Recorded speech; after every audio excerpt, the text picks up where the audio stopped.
Highlighting an upcoming Earth-observing mission, the science on the next resupply mission to the space station, and testing a new material to help future spacecraft land on distant worlds.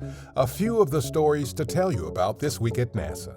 We launched a new interactive website highlighting Landsat 9. The joint NASA and U.S. Geological Survey satellite mission is targeted for launch September 16th from California's Vandenberg Space Force Base.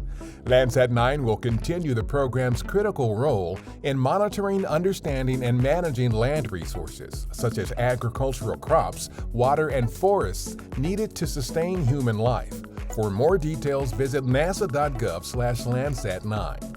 The next SpaceX resupply mission to the International Space Station will carry a variety of NASA science investigations, including a study on preventing and treating bone density loss, an investigation aimed at detecting and mitigating vision disorders, and a new robotic arm demonstration that has potential uses on Earth, including for disaster relief. The mission is currently targeted for launch August 28th from our Kennedy Space Center in Florida.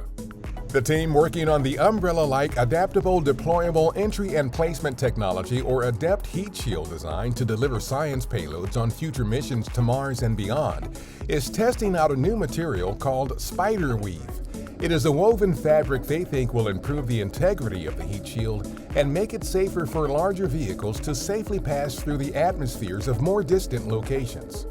On August 19th, we observed the 100th birthday of late Star Trek creator Gene Roddenberry with a panel discussion about the groundbreaking show's legacy of inspiration, hope, and diversity. His son Rod Roddenberry moderated the panel, which included Star Trek actor and activist George Takei, as well as members of NASA's diverse workforce. Opening remarks for the event were provided by NASA Administrator Bill Nelson.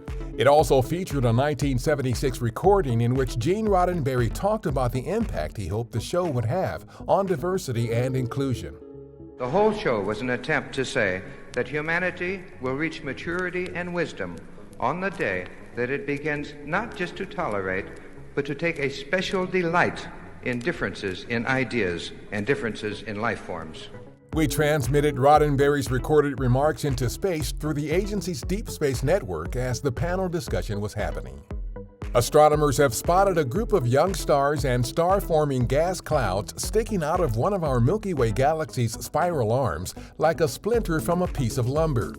This previously unrecognized feature of the galaxy's Sagittarius arm stretches some 3,000 light-years and was found with help from NASA's Spitzer Space Telescope prior to its retirement in January 2020.